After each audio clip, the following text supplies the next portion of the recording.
கண்ணியமான பெரியவர்களே, சகோதரர்களே, அல்லாஹ் சுப்ஹானஹு வ தஆலா இந்த உலக வாழ்க்கையை பற்றி அல் குர்ஆனிலே மிக தெளிவாக சொல்லியிருக்கிறார். இந்த உலகத்தை படைத்து பரிபாலிக்கக்கூடிய வல்லவன் அவன்தான் இந்த உலகத்திலே உள்ள எல்லா படைப்பினங்களையும் படைத்தவன், எங்களையும் படைத்தவன். எனவே இந்த உலக வாழ்க்கைக்கு அல்லாஹ் சுப்ஹானஹு வ தஆலா சில வரைவிலக்கணங்களை குர்ஆனிலே தெளிவுபடுத்தி இருக்கிறார். இன்னமல் ஹயாத்துத் துன்யா லைபுன் வலஹ்வுன் வஸீனத்துன் வதஃபாகுருன் பைனக்கும் வதகாதுருன் ஃபில் அம்வாலி வல் அவுலாத் زين للناس حب الشهوات من النساء والبنين والقناطير المقنطرة من الذهب والفضة والخيل المسومة والأنعام والحرث. இந்த உலக வாழ்க்கை என்பது ஒரு வீணானது, ஒரு விளையாட்டானது. லைபுன் வலஹ்வுன் வஸீனத்துன், இது ஒரு அலங்காரமானது. வதஃபாகுருன் பைனக்கும், ஒருவருக்கொருவர் போட்டி போடக்கூடியது, பெருமை அடிக்கக்கூடியது. வதகாதுரு ஃபில் அம்வாலி வல் அவுலாத், தங்களுடைய பரம்பரை, குடும்பம், பிள்ளைகள், பொருளாதாரம் இவைகளை கொண்டு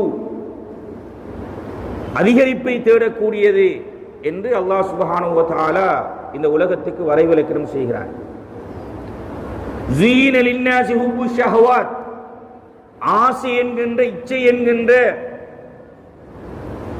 இந்த உலகத்துடைய மோகத்தை ஊட்டக்கூடியதாக இந்த உலகத்தை நாங்கள்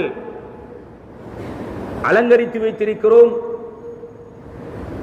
ஆசைகளை ஏற்படுத்தி வைத்திருக்கிறோம், அலங்காரமாக ஆக்கி வைத்திருக்கிறோம். இது இந்த உலகத்தை பற்றி அல்லாஹ் சொல்லக்கூடிய வசனங்கள், குர்ஆனுடைய வார்த்தைகள். ஆனால் அதே குர்ஆனில் அல்லாஹ் சுப்ஹானஹு வ தஆலா அல்லதி ஹலக்கல் மௌத வல் ஹயாத லியப்லுவக்கும் அய்யுக்கும் அஹ்ஸனு அமலா, இந்த அலங்காரங்கள், அழகுகள், இவ்வாறான இந்த உலகத்துக்கு மத்தியில் உங்களை நாங்கள் ஒரு சோதனை செய்கிறோம். உங்களுடைய வாழ்க்கை ஒரு சோதனை கூடம். உங்களை நாங்கள் பரிசோதிப்பதற்காக உங்களுக்கு இந்த வாழ்க்கையை தந்திருக்கிறோம் என்று அல்லாஹ் சுப்ஹானஹு வ தஆலா குர்ஆனிலே சொல்கிறார். எனவே ரசூல் ஸல்லல்லாஹு அலைஹி வஸல்லம் அவர்கள் மூலமாக அல்லாஹ் சுப்ஹானஹு வ தஆலா இந்த உலக வாழ்க்கையை எப்படி அமைத்துக் கொள்ள வேண்டும், இதனுடைய ஒழுங்குகள் எப்படி இருக்கும், இதிலே மனிதனுக்கு இன்ப துன்பங்கள் ஏற்படும், கஷ்டங்கள் ஏற்படும், பிரச்சனைகள் ஏற்படும், சோதனைகள் ஏற்படும், பொருளாதார ரீதியான நெருக்கடிகள் ஏற்படும்,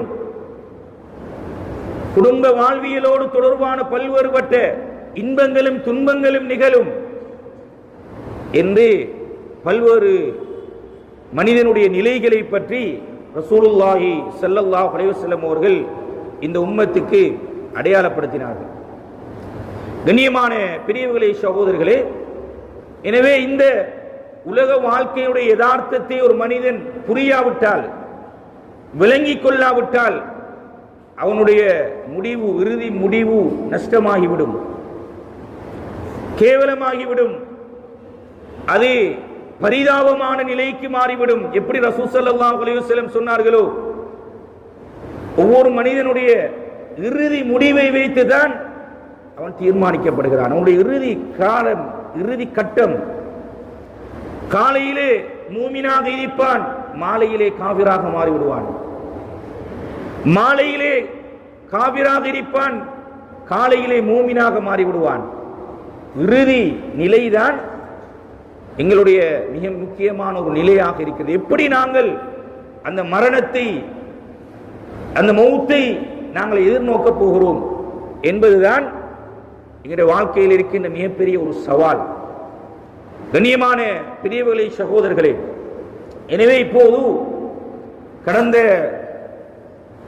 கடந்த வாரம் எமது பிரதேசத்திலே நடைபெற்ற கலந்துரையாடலிலே, பிரதேச செயலகத்திலே நடைபெற்ற கலந்துரையாடலில் எமது பிரதேசத்தில் சுமார் 2 வாரங்களுக்குள் 8 பேர் தற்கொலை முயற்சிக்கு சென்றிருக்கிறார்கள்.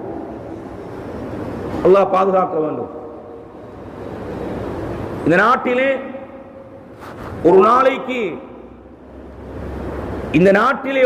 8 பேர் தற்கொலை செய்து கொண்டிருக்கிறார்கள். இது அறிக்கைகளிலே வெளிவருகின்ற தகவல்.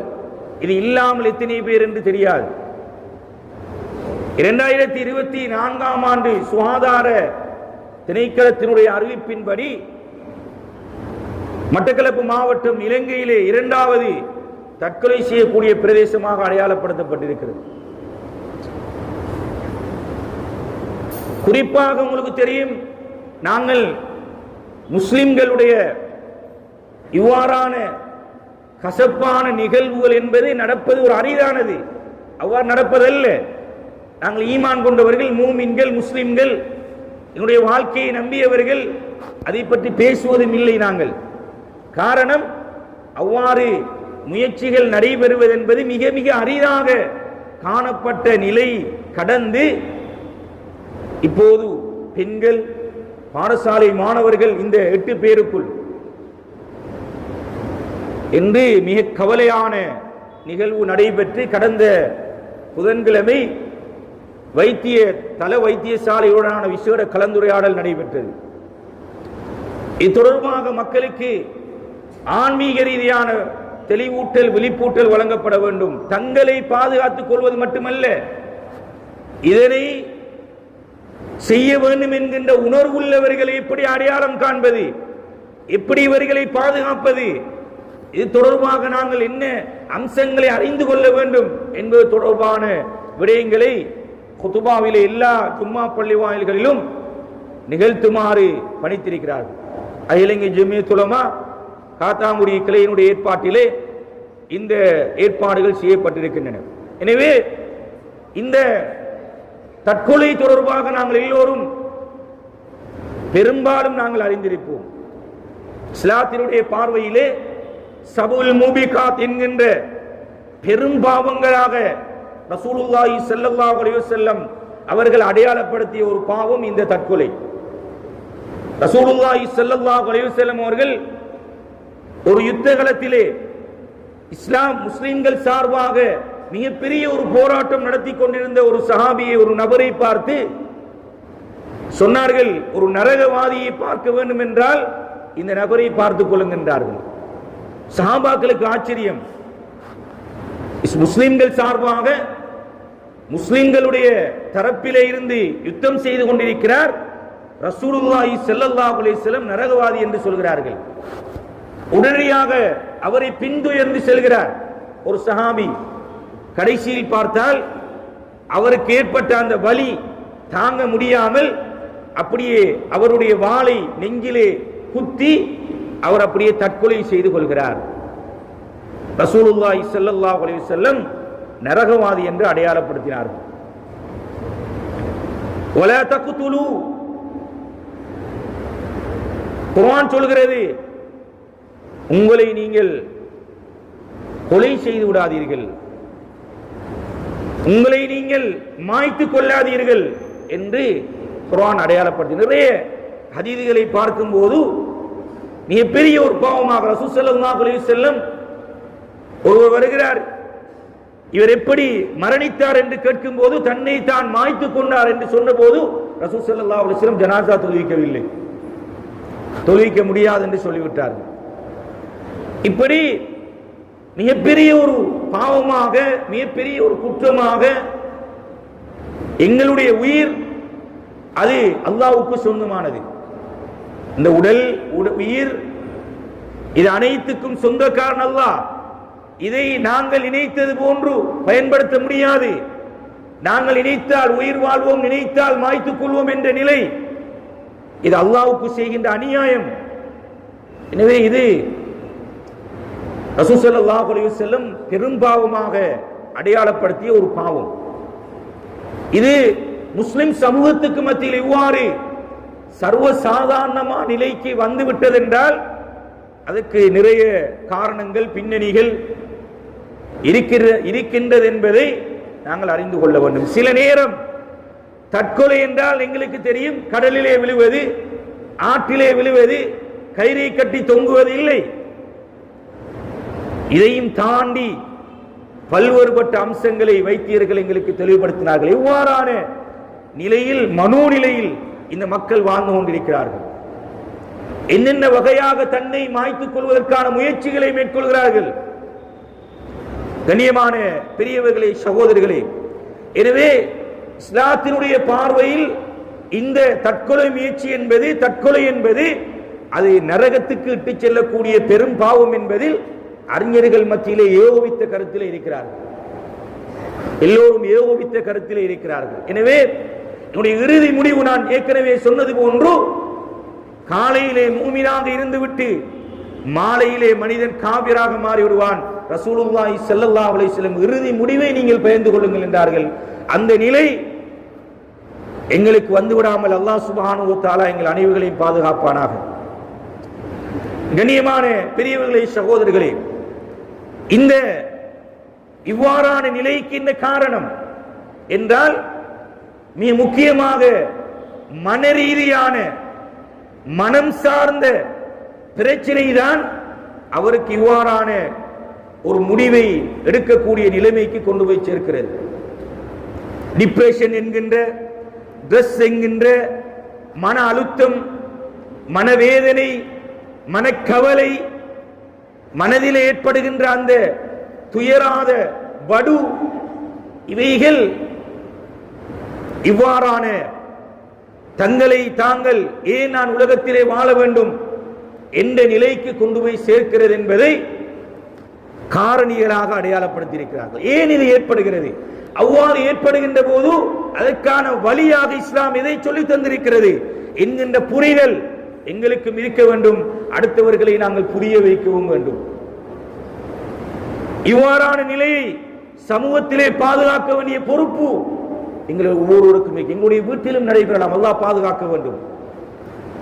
எங்களுடைய வீட்டில் எங்களுக்கு தெரியாமல் இவ்வாறான சிந்தனைகளோடு இருக்கலாம். இவைகளை பாதுகாக்க வேண்டிய மிக பாரிய பொறுப்பு எங்கள் ஊர்களுக்கும் இருக்கிறது, சமூகத்துக்கு இருக்கிறது. கண்ணியமான பெரியவர்களே, சகோதரர்களே, இந்த உலக வாழ்க்கையில் இந்த கவலைகள், துக்கங்கள், கஷ்டங்கள் இது வருமா என்றால் இது சர்வசாதாரணமானது. உலகத்திலே அப்படித்தான் அல்லாஹ் படைத்திருக்கிறான். وَلَنَبْلُوَنَّكُمْ بِشَيْءٍ مِنَ الْخَوْفِ وَالْجُوعِ وَنَقْصٍ مِنَ الْأَمْوَالِ وَالْأَنْفُسِ وَالثَّمَرَاتِ. குர்ஆன் சொல்கிறது, உங்களை நாங்கள் சோதிப்போம். எதை கொண்டு தெரியுமா? بِشَيْءٍ مِنَ الْأَمْوَالِ وَالْأَنْفُسِ وَالثَّمَرَاتِ. உங்களுடைய உயிர் இழப்புகளை கொண்டு, பொருளாதாரங்களை நெருக்கடிக்குள்ளாக்குவது கொண்டு, உங்களுடைய செல்வங்களை குறைப்பது கொண்டு உங்களுக்கு நாங்கள் சோதனைகளை ஏற்படுத்துவோம் என்று குர்ஆன் சொல்கிறது. அப்படிங்கிற வாழ்க்கையில் சோதனைகள், பிரச்சனைகள், இன்னல்கள் என்பது உலகத்திலே வரக்கூடிய ஒரு நிகழ்வு.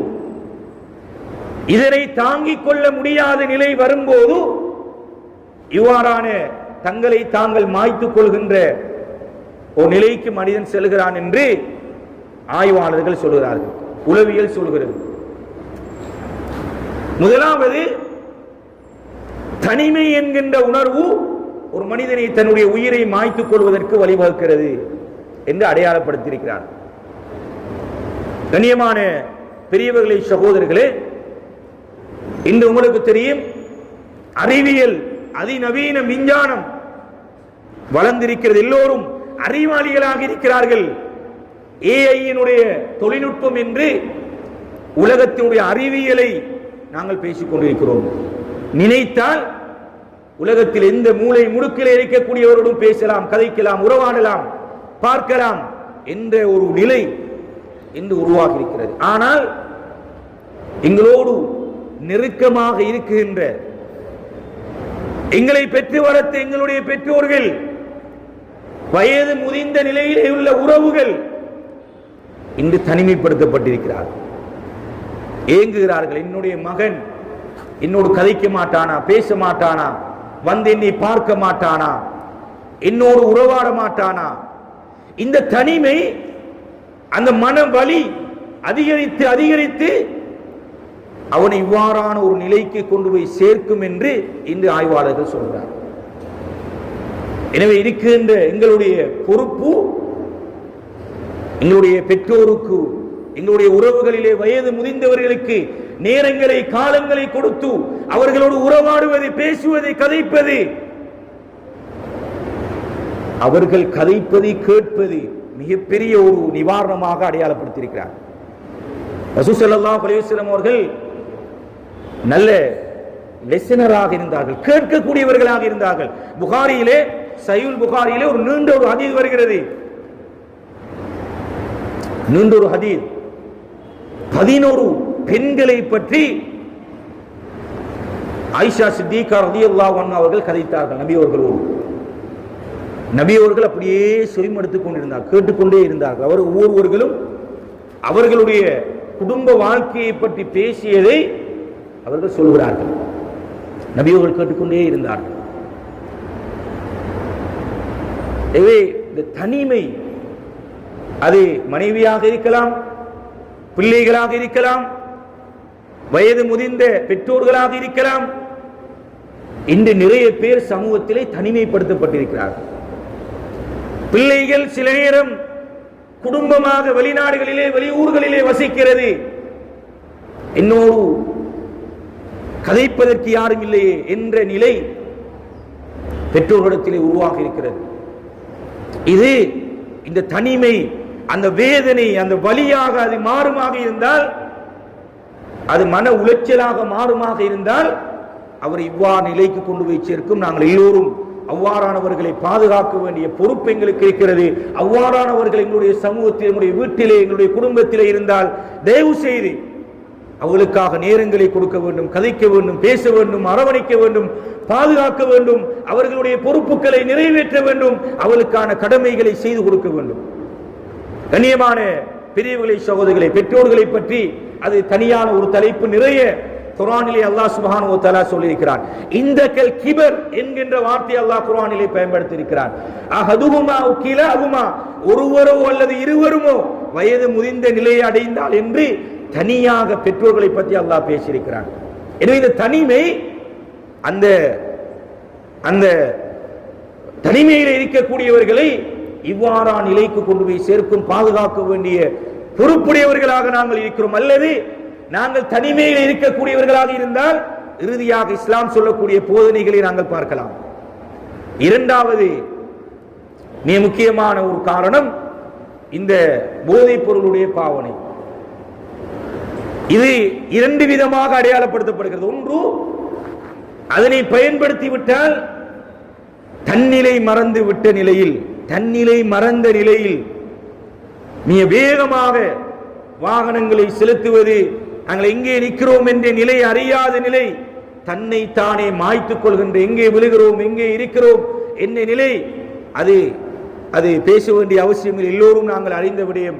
அதுவும் இந்த உயிரை மாய்த்துக் கொள்வதற்கான மிக முக்கியமான காரணம். இரண்டாவது, அதிலே வலிமையாக பயன்படுத்தி கொண்டிருந்தவர்கள் பயன்படுத்த முடியாத நிலை வரும்போது நாங்கள் அவர்களுக்கு உதவ வேண்டும். வாங்கி கொடுப்பதல்ல, எப்படி இவர்களை மீட்டெடுப்பது. அவர் பயன்படுத்துகிறார், அவர் அடிக்ட் ஆகிவிட்டார், அவரை இனி ஒன்றும் செய்ய முடியாது என்ற மனோநிலை முதலில் எங்களிடத்தில் இருந்து மாற வேண்டும். எப்படி இவரை பாதுகாப்பது, எப்படி இவரை ரீஹபிலேட் செய்வது, இவர் எப்படி இவரை புனருத்தானம் செய்வது, இவரை எப்படி நாங்கள் மீட்டெடுப்பது என்ற உணர்வு எங்கள் ஒவ்வொருவருக்கும் வர வேண்டும். இல்லாத போது பயன்படுத்தி கொண்டிருந்தவருக்கு அவருக்கு கிடைக்காத பட்சத்திலே, எடிக்ட் ஆகிய ஒருவருக்கு கிடைக்காத பட்சத்தில் அவர் இவ்வாறான நிலைக்கு செல்வதற்கான காரணியாக இன்று அடையாளப்படுத்தியிருக்கிறார். எனவே உயிரை நாங்கள், எங்களுடைய உயிரை நாங்கள் பாதுகாப்பது போன்று குர்ஆன் சொல்கிறது, ஒரு உயிரை பாதுகாப்பது, ஒரு உயிரை பாதுகாப்பது குர்ஆன் சொல்கிறது முழு உலகத்துடைய, முழு மனிதர்களுடைய உயிரையும் பாதுகாத்தது போன்று என்று மனித உயிர்களுக்கு இஸ்லாம் முன்னுரிமை கொடுத்திருக்கிறது, அது உச்ச முக்கியத்துவத்தை கொடுத்திருக்கிறது. எனவே இந்த பாவனை மிக முக்கியமான சமூகத்திலே அடையாளப்படுத்தப்பட வேண்டிய, அவர்களை ஒதுக்குவது துரத்துவதற்கு அப்பால் எப்படி இவர்களை நாங்கள் மீட்டெடுப்பது என்பதற்கான வழிவகைகளை சிந்திக்க வேண்டும். அதற்கான முன்னெடுப்புகளை செய்ய வேண்டும். அதற்கான முயற்சிகளை மேற்கொள்ள வேண்டும். குடும்ப ரீதியாக, சமூகம் சார்ந்த ரீதியிலே அதற்கான முன்னெடுப்புகளை நாங்கள் செய்ய வேண்டும். கண்ணியமான பெரியவர்களை, சகோதரர்களை, மூன்றாவது பொருளாதார ரீதியான நெருக்கடிக்கு இன்று எமது சமூகத்திலே நிறைய பேர் ஆளாக்கப்பட்டிருக்கிறார்கள்.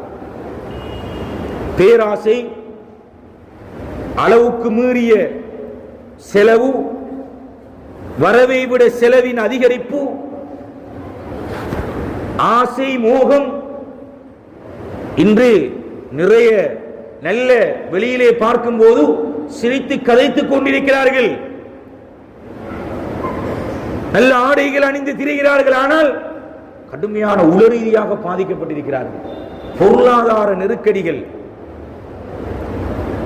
வியாபாரம் திடீரென்று ஏற்பட்ட அந்த நஷ்டம், கடன் சுமைகள், காலையிலே எழுந்தாலும் மாலையிலே சென்றாலும் நிம்மதி இல்லாத நிலை. எப்படி இந்த செக்குக்கு பணத்தை செலுத்துவது, வாகனங்களை லீசிங்கிலே எடுத்துவிட்டு எப்படி இதனை கட்டுவது, இப்படி தன்னுடைய வருவாய்க்கும் மேலே தனக்கு வருகின்ற வருமானத்தை விடவும் பன்மடங்கு இன்னும் நிறைய பேர் வட்டிக்கு பணம் எடுத்திருக்கிறார்கள். எத்தனையோ குடும்பங்களுடைய வீடுகள் வங்கிகளிலும் தனி நபர்களிடத்திலும் வட்டிக்காக கொடுக்கப்பட்டிருக்க சமூகத்தில் இருக்கிறார்கள். வெறும் கதைகள் அல்ல, வெறும் கதைகள் அல்ல. இதனுடைய விளைவு என்ன? ஒரு பக்கம் பாவம் இருக்கிறது, ஒரு பக்கம் அதற்குரிய தண்டனை என்பதற்கு அப்பால் மன ரீதியாக, உள ரீதியாக பாதிக்கப்பட்டிருக்கிறார்கள். அந்த வேதனை, அந்த நெருக்கடி அதிகரிக்கமாக இருந்தால் அது கடந்த காலங்களிலும் எமது பிரதேசத்திலே அந்த அனுபவம் இருக்கிறது. பொருளாதார ரீதியான நெருக்கடி ஏற்பட்டு உயிரை மாய்த்துக் கொண்டவர்களுடைய அனுபவம் எங்களுடைய பிரதேசத்துக்கு இருக்கிறது. இன்று நிறைய பேர் அந்த நிலையிலே இன்று இருக்கிறார்கள். இஸ்லாம் சொல்கிறது, ஹலாலான முறையில், இஸ்லாமிய பொருளீட்டல் முறையில் உங்களுடைய வியாபாரங்களை செய்து கொள்ளுங்கள். உங்களுக்கு என்னென்ன வகையில் நஷ்டத்தை ஏற்படுத்தும் அதையும் இஸ்லாம் சொல்லி தருகிறது. ஹராமான சம்பாத்தியம், மோசடி செய்து ஏமாற்றி செய்கின்ற வியாபாரத்தில் நஷ்டம் இருக்கிறது என்று குர்ஆன் ரசூல் ஸல்லல்லாஹு அலைஹி வஸல்லம் அடையாளப்படுத்துகிறார். இஸ்லாம் அடையாளப்படுத்தி இருக்கக்கூடிய ஒன்றை விட்டுவிட்டு நாங்கள் இல்லை, என்னுடைய இஷ்டத்துக்கு நான் விரும்பியது போன்றுதான் நடப்போம் என்றால் எங்களுக்கு மன ரீதியான, உள ரீதியான பாதிப்புக்கு நாங்கள் ஆளாக்கப்பட்டு விடுகிறோம், ஆளாக்கப்பட்டிருக்கிறார்கள். எனவே கண்ணியமான பெரியவர்களே, சகோதரர்களே, எனவே இந்த இஸ்லாமிய பொருளீட்டல் முறை எப்படி சம்பாத்தியம் செய்ய வேண்டும், எப்படி ஒரு பொருளை விற்க வேண்டும், எவ்வளவு இலாபம் வைக்க வேண்டும், எவ்வளவு இடத்திலே வருமானம் இருக்கிறது, என்னுடைய செலவு எப்படி போகிறது. சில இடத்தில் இந்த கணக்கு வழக்குமே கிடையாது. திடீரென்று மரணித்து விட்டால் என்ன நிலை, யாருக்கு கொடுக்க வேண்டும், யாருடைய பணம் வர வேண்டும், எந்த கணக்கு வழக்கும் கிடையாது. துண்டுகளிலும் துணிகளிலும் எழுதி வைத்து விட்டிருக்கிறோம். மரணித்து விட்டால் என்ன நிலை? ரசூல் ஸல்லல்லாஹு அலைஹி வஸல்லம் கடனோடு மரணித்தவர்களுக்கு நபி அவர்கள் ஜனாஸா தொழுவிக்கவில்லை. ஒரு இறுதி முடிவை பயப்பட வேண்டும். கடன் இல்லாத மௌத்தங்களுக்கு வந்துவிட வேண்டும். கண்ணியமானவர்களே, பொருளாதாரம் வந்ததன் பின்னர், அதற்குரிய தகுதியும் தராதரமும் எங்களுக்கு வந்ததன் பின்னர் நாங்கள் வாங்கலாம், ஓடலாம், திரியலாம், பறக்கலாம். ஏன் எங்களுக்கு இந்த பேராசை? குர்ஆன் சொல்கிறது, இந்த உலகம் அப்படித்தான் அல்லாஹ் வைத்திருக்கிறார். பேராசையோடு உலக மோகத்தின் பக்கம் எங்களை ஈர்க்கக்கூடியதாகத்தான் இன்னமல் ஹயாத்துத் துன்யா லைபுன் வலஹுன் வஸீனத்துன் அல்லாஹ் அலங்கரித்து வைத்திருக்கிறார். அவரும் செய்கிறார். அடுத்தவரை பார்த்து வாழ்வதற்கென்று நாங்கள் படைக்கப்பட்டது போன்று எங்களுடைய எண்ணங்களும் சிந்தனைகள் என்று மாறி இருக்கிறது. மனைவியுடைய அழுத்தம், அவர் எப்படி வீடு கட்டியிருக்கிறார், அவர் வாகனம் ஓடுகிறார், அவர் அங்கே போகிறார், இங்கே போகிறார், நானும் போக வேண்டும். உலகத்துடைய யதார்த்தத்தை முதல் புரிய வைக்க வேண்டும், குடும்பத்துக்கு புரிய வைக்க வேண்டும். யா அய்யுஹல்லதீன ஆமனூ கூ அன்ஃபுஸக்கும் வ அஹ்லீக்கும் நாரா என்று குர்ஆன் சொல்கிறது. பின்னால் தெரிவதல்ல. அர்-ரிஜாலு கவ்வாமூன அலன் நிஸா, பெண்களை வழிகாட்ட வேண்டியவர்கள், நிர்வகிக்க வேண்டியவர்கள் ஆண்கள் என்று குர்ஆன் சொல்கிறது.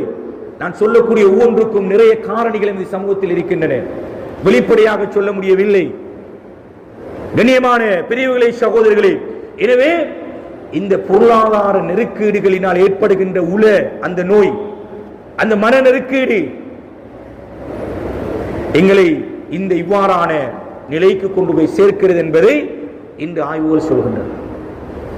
கண்ணியமான பெரியவர்களே, சகோதரர்களே, பிள்ளைகள், பாடசாலை மாணவர்கள்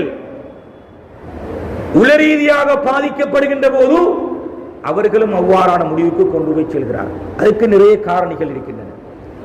பிள்ளைகள் என்பவர்கள் அவர்கள் பாடசாலையோடு தொடர்புபட்டிருக்கிறார்கள், வீடுகளோடு தொடர்புபட்டிருக்கிறார்கள், உறவினர்களோடு தொடர்புபட்டிருக்கிறார்கள், சுயமாக நிறைய விவகாரங்களோடு அவர்கள் தொடர்புபட்டிருக்கிறார்கள். ஒவ்வொன்றாக நாங்கள் பார்த்தால் சுருக்கமாக இந்த பிள்ளைகள் உளரீதியாக மன ரீதியாக பாதிக்கப்படுகின்ற போது சர்வசாதாரணமாக இந்த முடிவுகளை எடுக்கிறார்கள். கடந்த அந்த 2 வாரங்களிலே நடைபெற்ற நிகழ்விலே பாடசாலை மாணவர் உட்பட மிகப்பெரிய ஒரு கவலையான செய்தி.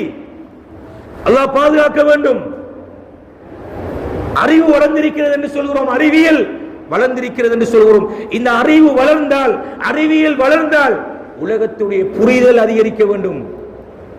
அதற்கு மாற்றமாக பிழையான தவறான முடிவுகளை நோக்கி எங்களுடைய சமூகம் செல்கிறது என்றால் அறிவு வளர்ந்து என்ன பிரயோசனம் இருக்கிறது என்பதை நாங்கள் எல்லோரும் சிந்திக்க வேண்டும்.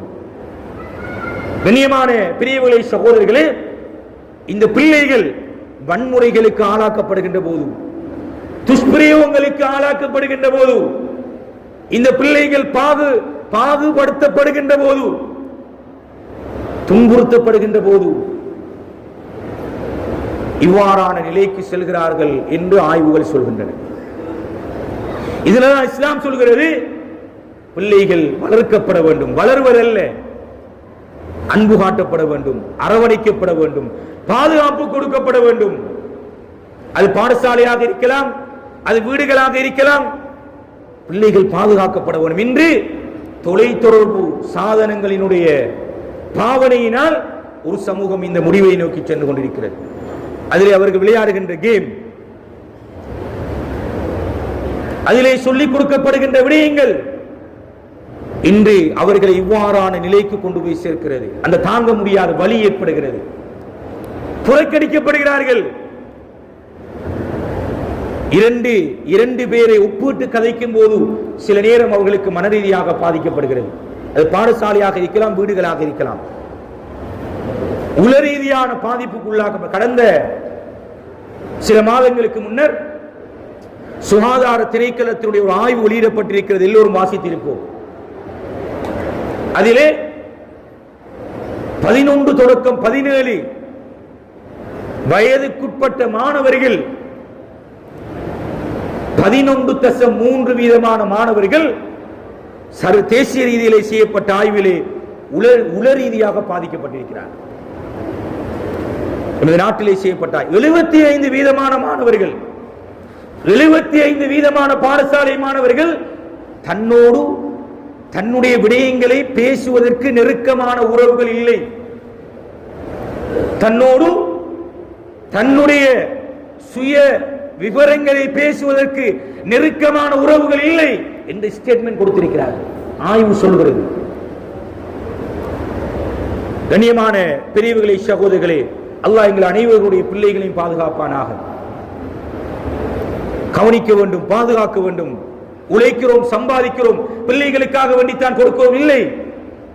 அவர்களோடு பேச வேண்டும், கதைக்க வேண்டும், பேசுவதை கேட்க வேண்டும், அன்பு காட்டப்பட வேண்டும், அரவணைக்கப்பட வேண்டும். ஒரு காலத்திலே அடிக்கப்பட்டு உதைக்கப்பட்டு வளர்க்கப்பட்டது போன்ற மனோநிலை இல்லை இன்றைய பிள்ளைகளுக்கு. யார் என்னோடு அன்பாக பேசுவார்? வீட்டுக்கு சென்றாலும் அன்பில்லை, பாடசாலைக்கு சென்றாலும் அன்பில்லை, பிரேத்திய ஓப்புக்கு சென்றாலும் இல்லை, வீதிக்கு சென்றாலும் இல்லை, நண்பர்களும் இல்லை. கடைசியிலே பாரதூரமான முடிவை நோக்கி சென்று கொண்டிருக்கிறார். வெறும் கதைகள் அல்ல, சிந்திக்க வேண்டும் சகோதரர்களே. எங்களுடைய வீட்டில் இவ்வாறான நிலை உருவாகாமல் அல்லாஹ் எங்கள் அனைவர்களையும் பாதுகாக்க வேண்டும். மிக மனவேதனையான செய்திகள் இன்று சமூகத்திலே அரங்கேறிக் கொண்டிருக்கின்றன. பிள்ளைகள் பாதுகாக்கப்பட வேண்டும். எனவே இவ்வாறான நான் சொல்லப்பட்ட இந்த காரணிகள், மிக பிரதானமான இந்த காரணிகள், குடும்ப முறிவுகள், சந்தோஷமாக வாழ்ந்து கொண்டிருந்த குடும்பம் மன முறிவுக்கு, தலாக்குக்கு செல்கின்ற போது அதனுடைய வேதனை தாங்க முடியாமல் இவ்வாறு நிலைக்கு செல்கின்றவர்களும் சமூகத்தில் இருக்கிறார். நெருக்கமான உறவுகள் மரணிக்கின்ற போது அந்த நிலையிலும் இவ்வாறான நிலை ஏற்படுவதற்கான சந்தர்ப்பங்கள் இருக்கின்றன. இவைகள் அனைத்தையும் இஸ்லாம் உங்களுக்கு உலகத்தை ஒரு சோதனையாக, உங்களுக்கு ஒரு சோதனையாக நாங்கள் ஆக்கியிருக்கிறோம் என்று குர்ஆன் அடையாளப்படுத்தியிருக்கிறது. எனவே கண்ணியமான பெரியவர்களை, சகோதரர்களே, எமது சமூகத்தை பாதுகாக்க வேண்டிய பொறுப்பு எங்கள் எல்லோருக்கும் இருக்கிறது. ஒரு கஷ்டம் வரும்போது, ஒரு துன்பம் வரும்போது, ஒரு பிரச்சனை வரும்போது இப்படி நாங்கள் அதை முகம் கொடுக்க வேண்டும். இஸ்லாம் எங்களுக்கு மிக சுருக்கமாக அடையாளப்படுத்தியிருக்கிறது. அல்லாஹ்வை ஈமான் கொள்ளும் போது, நாங்கள் எல்லோரும் அல்லாஹ்வை நம்பியவர்கள். உலகத்தில் எது நடந்தாலும் இரண்டு விடயங்களை ஞாபகப்படுத்த வேண்டும். ஒன்று, இது அல்லாஹ்வுடைய கலாவினால் நடைபெறுகிறது. அல்லாஹ் எழுதி வைத்தவைகள் நடைபெறுகின்றன. அது என்ன நடந்தாலும் அல்லாஹ் எங்களுக்கு எழுதப்பட்டவைகள் நடக்கின்றன என்ற ஈமான் எங்களுக்கு அதிகரிக்க வேண்டும். இரண்டாவது, இங்கே அல்லாஹ் எங்களுக்கு கஷ்டத்தை தந்தால், அல்லாஹ் எங்களுக்கு துன்பத்தை தந்தால், அல்லாஹ் எங்களுக்கு பிரச்சனைகளை தந்தால், அதற்கு பதிலீடாக அல்லாஹ் சுவர்க்கத்திலே பேரின்பங்களை எங்களுக்கு வைத்திருக்கிறான். இதைத்தான் அல்லாஹ் சொல்கிறான், ஒமை எத்தகில்லாக யஜ்அல் லஹு மக்ரஜா. அல்லாஹ்வை உண்மையாக தக்வா செய்தால், அல்லாஹ்வை உண்மையாக பயந்தால், யஜ்அல் லஹு மக்ரஜா, உங்களுக்கு வரக்கூடிய கஷ்டங்களை எல்லாம் நாங்கள் இல்லாமலாக்குவோம், உங்களுக்கு வரக்கூடிய பிரச்சனைகளை எல்லாம் நாங்கள் இல்லாமலாக்குவோம்.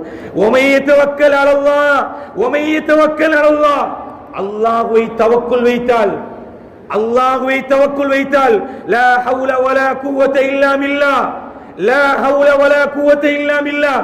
என்ன பிரச்சனை வந்தாலும், என்ன கஷ்டங்கள் வந்தாலும் அல்லாஹ்வை முன்னிறுத்தி, யா அல்லாஹ் உன்னுடைய நாட்டத்தில் நடைபெற்றிருக்கிறது, உன்னுடைய ஏற்பாட்டில் நடைபெற்றிருக்கிறது என்ற அந்த நம்பிக்கையோடு உன்னிடத்திலே நான் சமர்ப்பிக்கிறேன். லா ஹவுல வலா குவத இல்லா பில்லாஹ் என்ற திக்ரை அடிக்கடி சொல்வோமாக இருந்தால் அல்லாஹ் சுப்ஹானஹு வ தஆலா இந்த இவ்வாறான மனோநிலைகளிலே இருந்து அல்லாஹ் சுப்ஹானஹு வ தஆலா எங்களை பாதுகாப்பான். அடுத்தது, ரசூலுல்லாஹி ஸல்லல்லாஹு அலைஹி வஸல்லம் தொழுகையை சொன்னார்கள். எப்போது ஒரு மனிதன் தொழுகையோடு தொடர்புள்ளவனாக இருப்பானோ, அல்லாஹ்வோடு தொடர்புள்ளவனாக இருப்பானோ, குர்ரத்து ஆயுனுல் லிஸ்ஸலா, என்னுடைய கண்குளிர்ச்சி தொழுகையிலே இருக்கிறது என்றார்கள் ரசூலுல்லாஹி ஸல்லல்லாஹு அலைஹி வஸல்லம். கண்ணியமான பெரியவர்களே, சகோதரர்களே, குடும்பமாக, பிள்ளைகளோடு, தகப்பனாக எல்லோருமாக சேர்ந்து வீட்டிலே தொழுகைகள் உருவாக்கப்பட வேண்டும். பள்ளி வாயிலுக்கு சென்று ஆண்கள் தொழக்கூடியவர்களாக மாற வேண்டும். இவ்வாறான நிலை உருவாகுமாக இருந்தால் நாங்கள் இவ்வாறான பரிதாபமான மோசமான நிலைகளிலிருந்து எங்களையும், எங்களுடைய பிள்ளைகளையும், எங்களுடைய சமூகத்தையும், எங்களுடைய குடும்பத்தையும் நாங்கள் பாதுகாக்கலாம். அதே போன்று குர்ஆன் சொல்கிறது, அலா மிதிக்ரில்லாஹி தத்மைஇன்னுல் குலூப், அல்லாஹ்வுடைய சிந்தனையோடு, அல்லாஹ்வை திக்ர் செய்தவர்களாக, அல்லாஹ்வை ஞாபகப்படுத்தியவர்களாக நாங்கள் இருக்கும் காலமெல்லாம் அல்லாஹ் சுப்ஹானஹு வ தஆலா உலகத்தில் எங்களுக்கு நிம்மதியை தருவான், சந்தோஷத்தை தருவான். குர்ஆன் சொல்கிறது, மன் அமில ஸாலிஹன் மின் ذكرின் அவ் உன்ஸா வ ஹுவ முஃமினுன் ஃபலனுஹியன்னஹு ஹயாத்தன் தய்யிபா. உலகத்திலே வாழ்கின்ற போது என்னென்ன கட்டளைகளை அல்லாஹ் உங்களை கடைபிடிக்குமாறு சொல்லி இருக்கிறானோ அந்த இபாதத்துகளை, அந்த வணக்க வழிபாடுகளை பேணுதலாக செய்கின்ற போது ஃபலனுஹியன்னஹு ஹயாத்தன் தய்யிபா, மனமான நிம்மதியான சந்தோஷமான வாழ்க்கையை தருவோம் என்று அல்லாஹ் சுப்ஹானஹு வ தஆலா குர்ஆனிலே அடையாளப்படுத்தி இருக்கிறார்.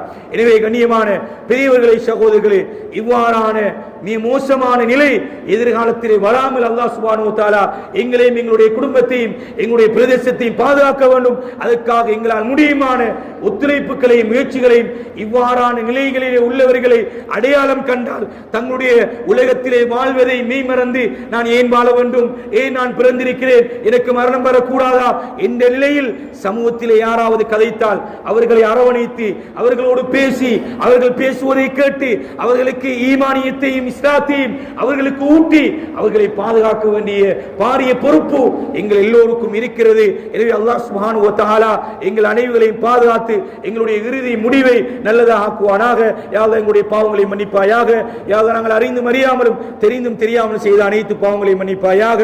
யா அல்லாஹ் எங்களுடைய இறுதி முடிவுகளை நல்லதாக ஆக்குவாயாக. யா அல்லாஹ் எங்களுடைய இறுதி முடிவுகளை நல்லதாக ஆக்குவாயாக. யா அல்லாஹ் இவ்வாறான தங்களை தாங்கள் மாய்த்துக் கொள்கின்ற சிந்தனையிலே இருந்து எங்களை பாதுகாப்பாயாக. எங்களுடைய பிள்ளைகளை பாதுகாப்பாயாக. எங்களுடைய குடும்பங்களை பாதுகாப்பாயாக. வயது முதிர்ந்தவர்களை பாதுகாப்பாயாக. பெற்றோர்களை பாதுகாப்பாயாக. பெண்களை பாதுகாப்பாயாக. சமூகத்திலே உள்ள அனைவர்களையும் பாதுகாப்பாயாக. யா அல்லாஹ் எல்லோரும் சந்தோஷமாக நிம்மதியாக வாழக்கூடிய உள்ளத்தை எங்கள் அனைவருக்கும் ஏற்படுத்துவாயாக. யா அல்லாஹ் ரசூலுல்லாஹி ஸல்லல்லாஹு அலைஹி வஸல்லம் அவர்களோடு ஜன்னத்துல் ஃபிர்தௌஸ் என்ற உயர்ந்த சுவர்க்கத்தில் நாங்கள் அனைவர்களும் வாழக்கூடிய பாக்கியத்தை எங்கள் அனைவருக்கும் நசீபாக்குவாயாக. வ ஆகிரு தஅவானா அல்ஹம்துலில்லாஹி ரப்பில் ஆலமீன்.